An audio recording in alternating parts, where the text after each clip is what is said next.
I forgot to take it before, but the 1990 Mazda Miata shitbox edition comes with a 1.8 retrofitted in, and that thing.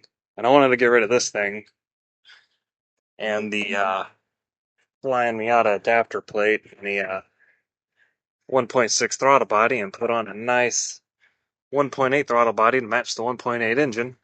So I just started pulling stuff off. Also, because I don't have a AFM anymore, I can just slap a breather cap there and use standard pipe. Yeah, excited. So I ran into a few electrical problems, but the new pipe's on with the good old tuna can intake. And yeah, delete the old accordion with all the pipes for resonators and things like that. The old 1.6 throttle body is off, and the 1.8 throttle body is matched up to the 1.8 intake and engine now. And yeah, only thing left to do is wire the variable throttle position sensor in, find a pigtail for the idle control solenoid, because I don't know why I assumed that this idle control solenoid and this one would just match up, but hey. And then adjust the throttle link and I'll be done. Oh man, look at this beautiful, beautiful day. The sun is rising, not a cloud in the sky. Such a great day here in Seattle. You know, it's a fantastic day to come over here and work on a car. See that right there? That's an exhaust bulb on a 30-year-old car that came off without braking. Alright, now I just gotta do a whole lot more.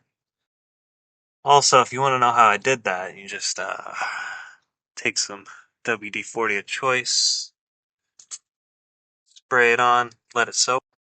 Then you take some fire of choice. Not too much fire. There we go. And then you just kind of, heat up the bolt a little bit. Make sure you don't set things on fire. And then while things are still hot, spray some more WD-40 on it. Put your wrench on, give it a good test. If it doesn't pop immediately, repeat until it does. But don't force it. And just like that, 2 down, 6 to go. So after I got all the bolts off, I went ahead and put some of this high temp brake grease on them. Wasn't quite ready to take the manifold or header. I always get those two confused. But I'm not quite ready to take it off.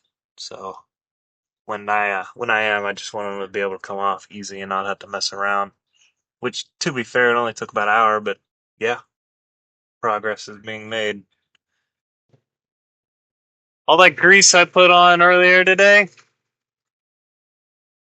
it's got to burn off now.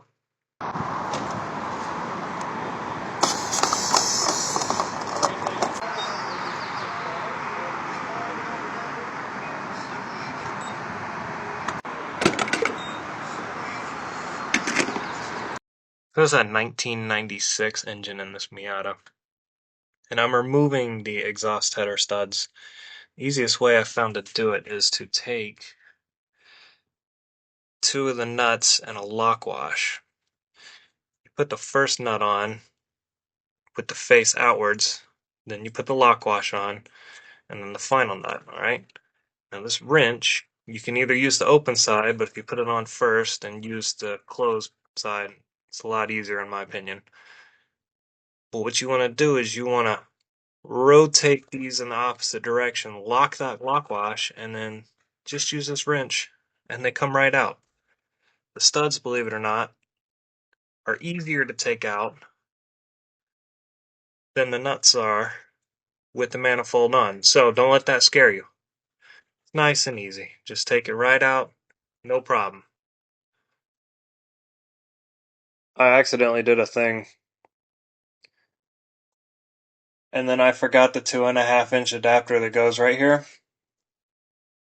So now I have to run naturally aspirated.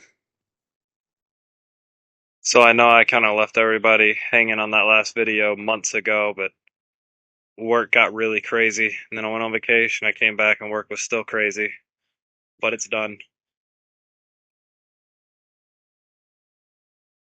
low boost, so I didn't run an intercooler. And honestly, I'm not too unhappy with it.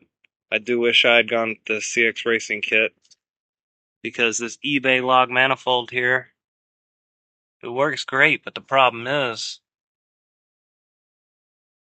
this turbo, it just comes straight out instead of having an angle here to mount the turbo up higher.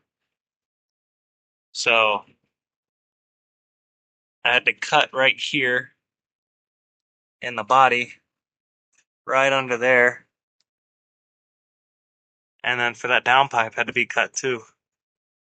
And I can't get my hand under here to get to anything under there. So yeah, if you do go this route, it works great. Except get one that's angled to bring this up. There is so much just unused room. That turbo can be so much higher. But yeah, it's great. It's so much fun. It was so worth it. Just like I said, do a lot of research, and if you do go with that eBay log manifold, which a lot of people do, it'll help you just to get that angled up. And honestly, that CX Racing kit, that's probably the easiest way to go. I think it's about $1,500 right now, and yeah, I mean honestly, that's the way I'd go if I had to do it again. But I'm not unhappy. I'm not unhappy at all.